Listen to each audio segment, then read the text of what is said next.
Hey everybody, welcome back. It is week 22 of 2020, and that means we are up to our 22nd writing prompt. And each week, as I try to find my inspiration, sometimes there is a tool that I've been sitting with and I want to share it with you, or a resource. And then sometimes it's just like the stuff going on in life. And the latter is true this week, as I am immersed in addition to all of my writing stuff, mom life has me doing some art homework with my son. And one of the things that his art teacher has been sending us are all these videos about various, artists that we all know and love. But I'm learning more about them, and it has me thinking about visual arts. And in addition to that, I subscribe to Submishmash, which is a weekly newsletter from Submittable, the online sort of spot where many people take submissions for your writing work.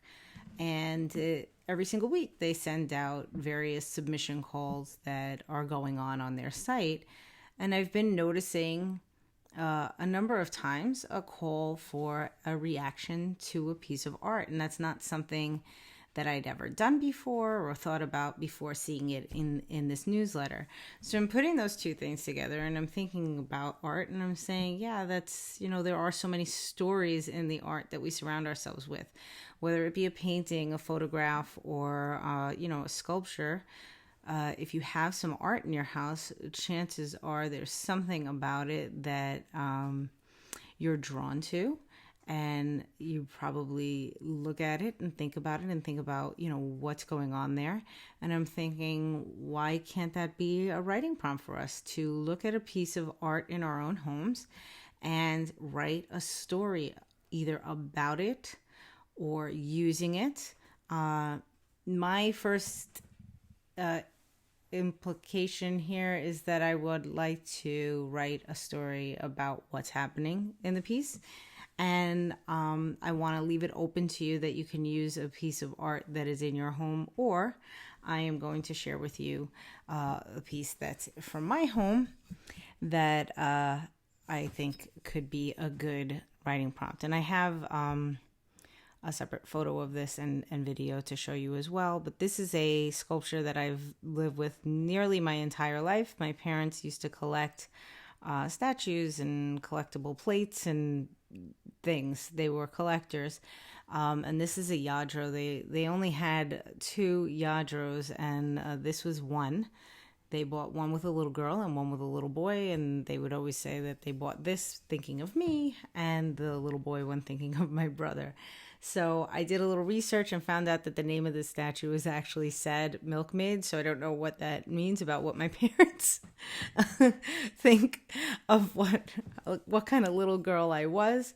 But I have always been fascinated by this statue and what's going on here with this young girl. So I will be writing a story about this, and you can join me.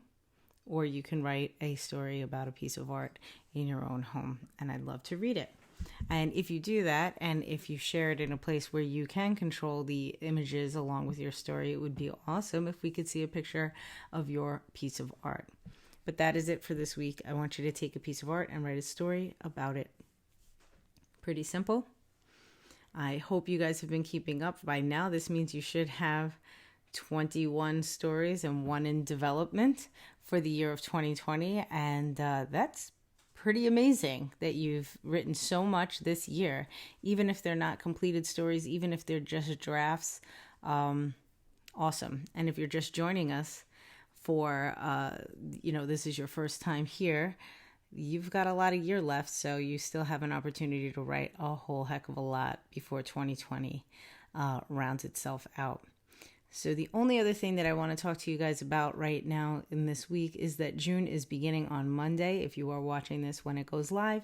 And that means that the next iteration of the Stop Writing Alone Happy Campers Club will be beginning, which also means that Sunday is the last day you can sign up. So I will put a link in the doobly-doo so that you can sign up and see the details of what goes on in that writing community. It's really a wonderful group of people. We have, I think we're up to 9 members right now for June.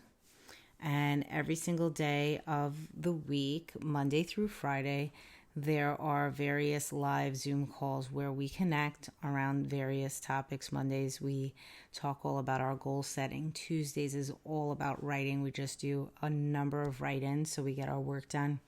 Wednesdays are for our support group, basically how you doing on those goals that we talked about on Monday, and what support do you need before the end of the week to make sure they get done or something gets done. And then on Thursdays is our reading and revision day. So if we have any questions or topics that we want to chat about in terms of revision, that's when we meet to do that. But also in this iteration of camp, we are adding a reading element.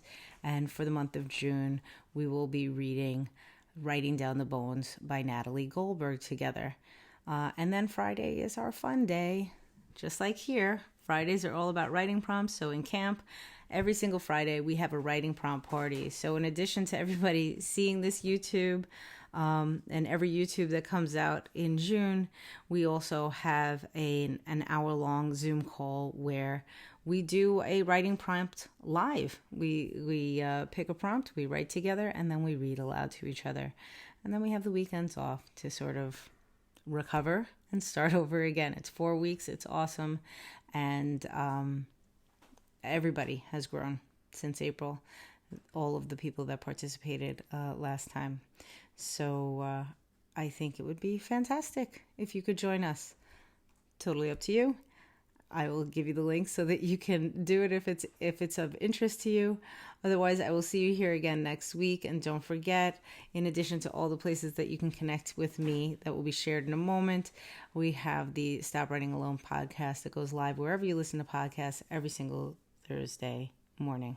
Okay, have a great week. Happy writing. See you next week.